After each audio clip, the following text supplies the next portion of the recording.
Welcome again to Highly Questionable. What do you like today, Bomani? Apparently, Ned Yost knows that karate. All right, Ned Yost. We should have asked him about it yesterday. Vamos, papi. Are you buying Seth Davis' optimism about Florida Gulf Coast chances against North Carolina? That fair to Seth Davis? I don't feel like that's fair. I don't think this is optimism, but we'll take it. We'll make a straw man out of him. Let's go. So like I say, they have the makeup, the personnel, and the personality of a 16 seed who could beat a 1. I'm not predicting it's going to happen, but if it ever does happen, this is exactly the type of team that would do it. Here's how you'd make it. These 1 seeds have lost more games this season than any group of 1 seeds ever. It's a statistical anomaly that 3 out of the last 4 years, a 15 has beaten a 2, but it's never happened where a 16 has beaten a 1. It's not because of anything special in this matchup. If you're going to make the argument, it's just because it's got to happen eventually, doesn't it? I mean, that's pretty much what he was saying. If it's going to happen, it'll be a team with this makeup, even though it's never happened, so we don't know what the makeup of the team will be that does this. North Carolina's probably not going up so deep in this tournament because they can't shoot 3-pointers. You're going to win if you're a 16 if you shoot them well. Florida Gulf Coast does not do that. That brings us back to the ultimate conclusion for watching Seth Davis do that. He went to Duke. This guy, Seth Davis, is a big chicken. Either they're going to win or they're going to lose. Don't give me the in-between stuff, you know? They pay you the big bucks to make a prediction. Like I would say, they're going to win against North Carolina. That's going to be my prediction. Who did you just pick to beat North Carolina? He has no idea. Who'd you just pick? Name the team. Name the team. The team from Florida. Yeah, okay. Close enough. Near the Gulf Coast. Yes. Yeah. Congratulations to the Orlando Magic. They'll be the first 16 seeds to win in the NCAA tournament. How should Phil Jackson feel about Carmelo Anthony's coaching comments? Regular viewers of this program know that yesterday we laughed at Phil Jackson's proposition, perhaps of coaching only home games while Kurt Rambis coached the road games. He also tried to float that with the Lakers where he wasn't the team president and they laughed at him like we laughed at him.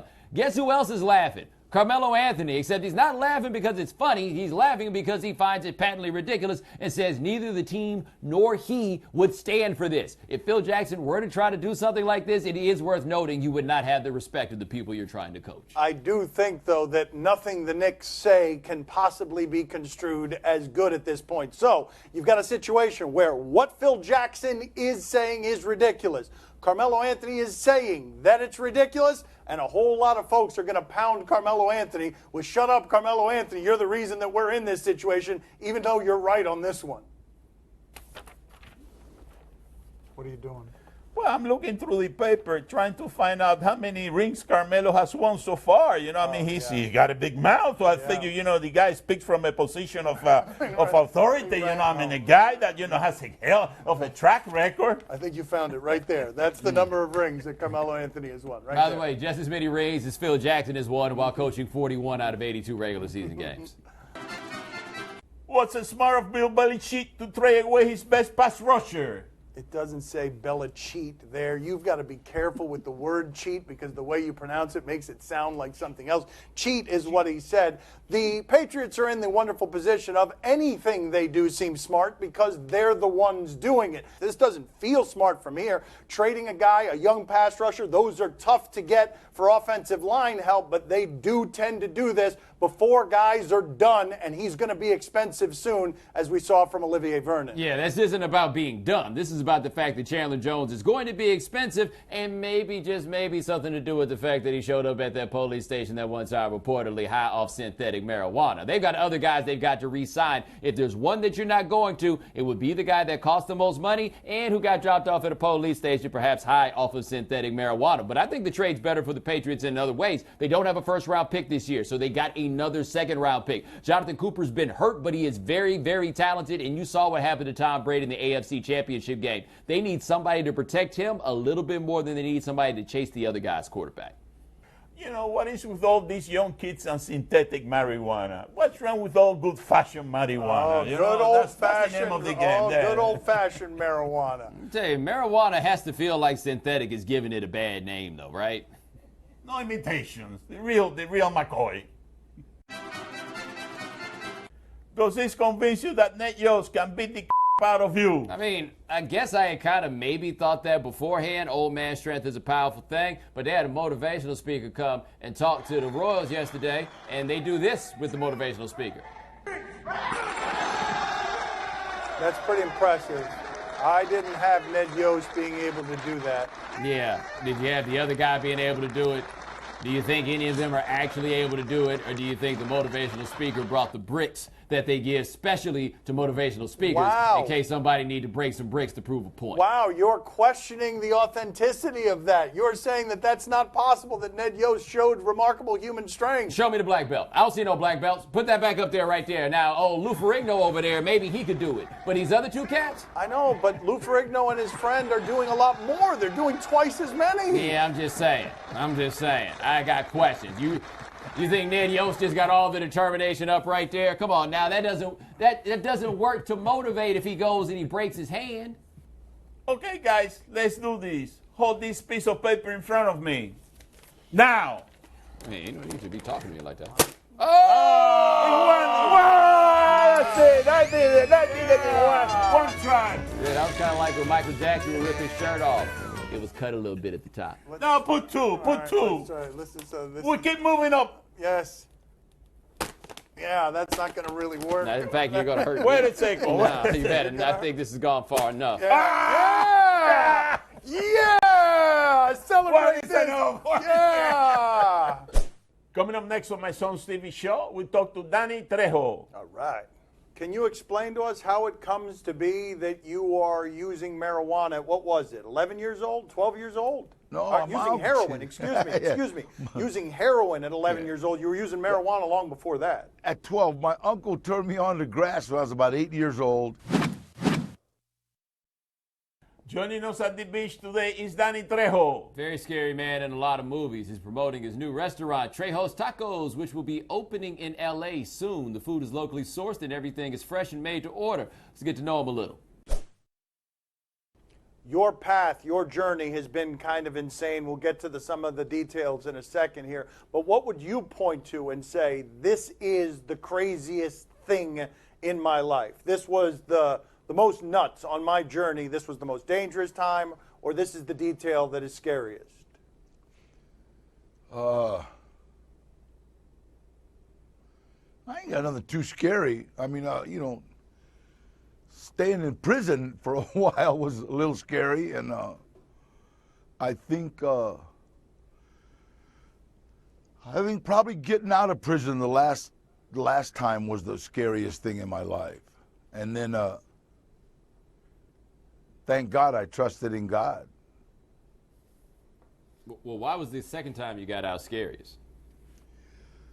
Well, because I had kind of pledged my life to saying God's name every day and doing whatever I could for my fellow man, being the nicest person I could be. And for somebody who wouldn't pee on you if you were on fire, to trying to be a nice guy, it was kind of scary. Do I have this right, though? You were facing death while you were in prison. You were facing death by gas chamber, were you not? Yeah, we had incited a riot.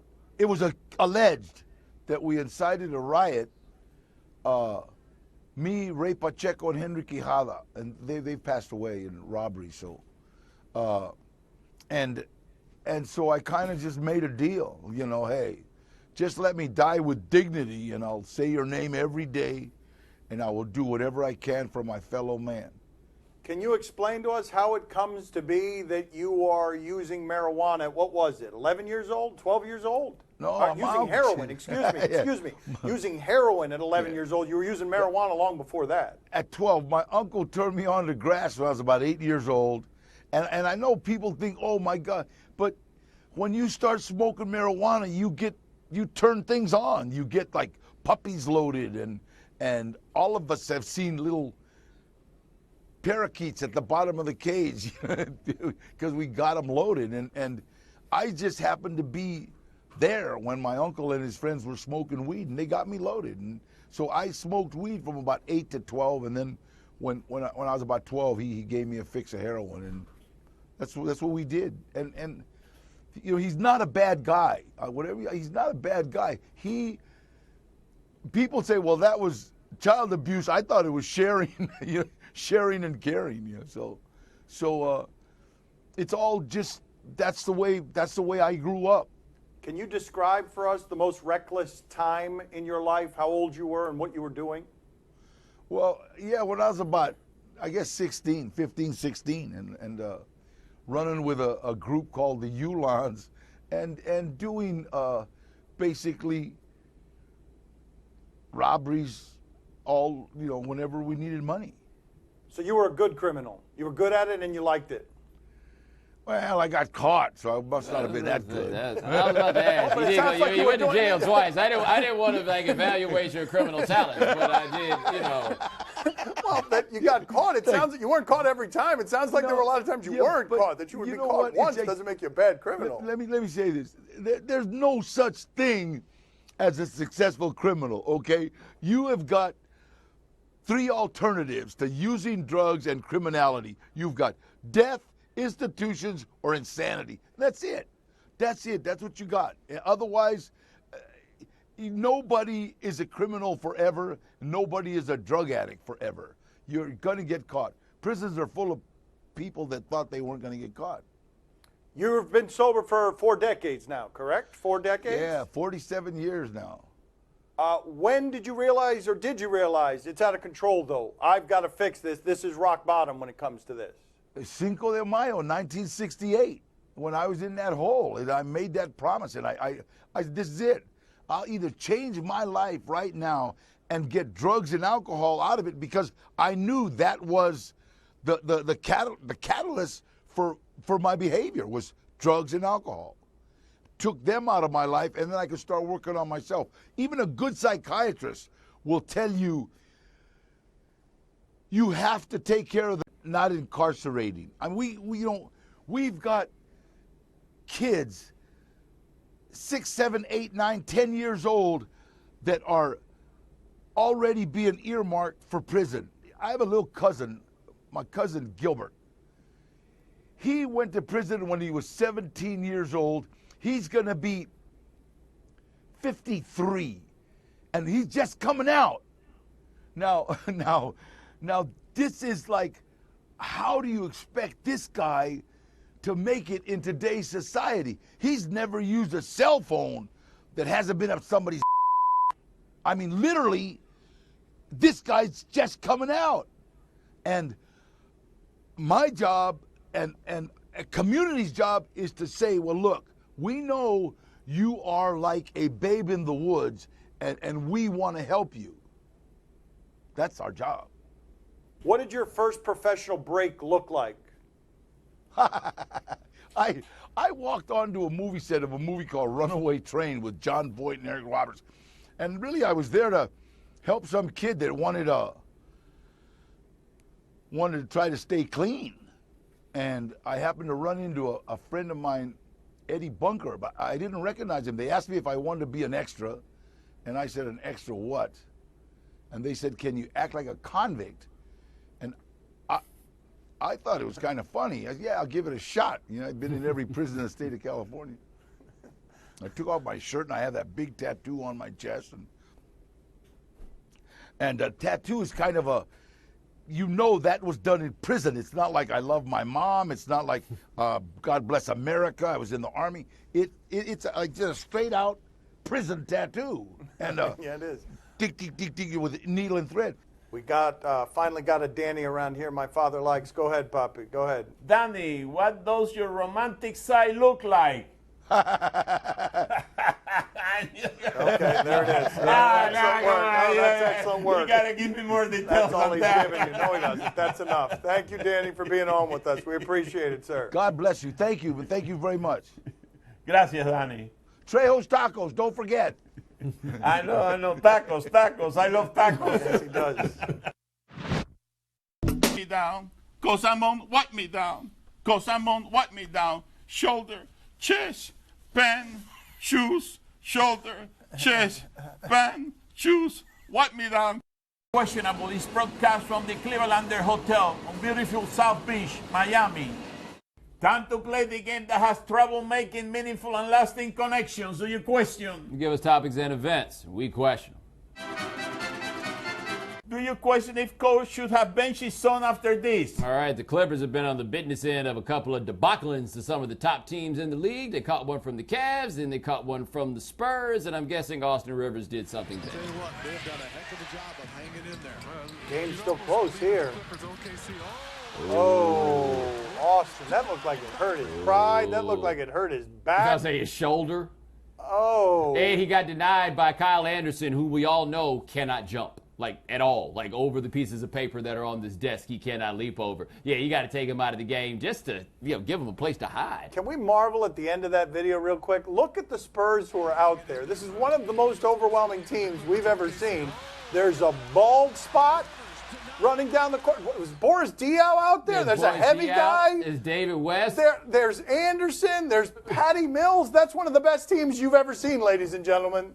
You know, Doc Rivers, he must be very embarrassed about his son. I know the feeling. Ooh. I'm kind of like the Chris Paul on this team, though. It makes it okay. Makes everything better. Really? Both of you are going to do that? I'm just trying to help you out. How was that helping me out? I mean, I'm just saying, carrying out the analogy. You made yourself Chris Paul and me Austin Rivers. Right. That means I'm like your That's mentor. Not you trying to help me No, out. I'm like your mentor. I can make you better if you just follow my lead. You are a shoot first point guard. That's right. I'm keeping up where, picking up where you might have left off. Do you question if threes have feelings? I mean, they make you feel good, don't they? They produce oxygen, and they're very beautiful to look at. You couldn't even keep the smile off your face since you did that. What kind of feelings is this tree going to have? What's going to happen here? Oh, there it is. That's what's going to happen. Yeah, that feeling is of vengeance. Yes, that's what's happened right there. How about you have some of this for taking off my limb? Here, my last act with this limb is to take all of you out, all your limbs. That's petty of the tree, though, you got to admit. The tree knows it's overstepping its boundaries, and it's got to fall back. You can't just take the man out just because he's looking out. He took him out. You know, I have more evidence that threes have feelings. Oh, let's see this. That's right. Yes, what else we got here? Oh, yeah, remember this? Oh, yes, this is what's left of this tree here, fighting on behalf of what it used to be. That's right. How about some of that? I'll tear out your property. You'll uproot me from my home? Have some of this. Good luck explaining that to the little lady. Time to play the game that sweats in all the wrong places. See? Oh, no. Yeah, that happens to me. It happened to the Florida Gulf Coast coach last night. You tell us what to watch on television tonight. We tell you if we're intrigued. On Comcast Bay Area, Knicks and Warriors. Sure. The answer is always yes on the Warriors. You've seen that thing Steph Curry does where he hits shots from all over the arena. Porzingis is at their arena, and this is what he's decided to do. He's 7'3". He's in the hallway. Oh! There we go. Porzingis. He does have range, Bomani. He's going to be very good. Soon he's going to be very good. He's not there yet. Bomani, are you intrigued? No, not really. I understand you're always in on the Warriors. Well, you can watch a reasonable facsimile of this. I'm sure the Globetrotters are playing somewhere in the world. You can probably find a video feed because that's what it's going to be like, the Warriors against the Knicks. Really? Contrarian Bomani. Poppy, are you intrigued? Oh, see, I'm very intrigued because, I'm expecting a major upset. The Knicks, they have lost 3 times against the Warriors. But tonight, I'm telling you, got Porzingis, you got Carmelo, and then you have the X factor there, Jose Calderon. He's had to trot. Those 3 guys are going to make it happen. I was really sitting here like, do they have a Latin guy on the team? And then there you go. Yeah. I just remember this Jose Calderon. He came up with a third one. I didn't think he was going to get to a third, Nick. Well, he had the game winner in the last game, Jose Calderon. He got a buzzer beater. He did? Yeah. Against the Lakers. He did? I mean, I haven't been paying any attention to either one of those 2 teams. You guys don't know. I gotta keep there you you informed. go. Yes, thank you for guys, doing that. that. Thank you for doing And that. maybe I need what he has, that Google alert for a Latino basketball player. Yeah. Somewhere in Utah, high school hockey. I mean, did you really just do that? Just somewhere in Utah, high school hockey. What are you going to show us? Let's see. Got a shootout situation here. Oh, that's how you solve that right there. That just, okay. That's one way to do that. How about you have a face full of something cold right there? Bomani, are you intrigued? Is that legal, by the way? I don't really know if that's legal or not. I mean, if it is legal, I feel like more guys should try it. What time for ingenuity? Bobby, are you intrigued? Oh, see, I'm very intrigued because Utah High School, this is where the hockey stars are born. Did you see that goalie? Did you see that block? I'm telling you, only see that in Utah High School hockey. You know, I have never seen that in any other type of hockey game. You know, in the United States, in the pros, I'm telling you something. Get that name of that goalie. You haven't watched a hockey game since 1996 when they were throwing rats on the ice. Remember that? You know, I feel bad for the shooter. Now he has Peyton Manning's neck. Oh, man. Come on, Dad. I thought we were done with the Peyton Manning jokes. Dad, come on, man. Okay. I mean, come on, Dad. Hey, man, we can't let his retirement take away a good joke. That's all the time we have for today. Thank you for watching. We're back on Monday. Enjoy the basketball. Gracias. See you el lunes. Do we have the next 2 days off? Yes, we do. So let's go. Let's go get up. All right. Let's right. go do it. All right. Party. I'll be right behind you there. Yeah. Follow his lead.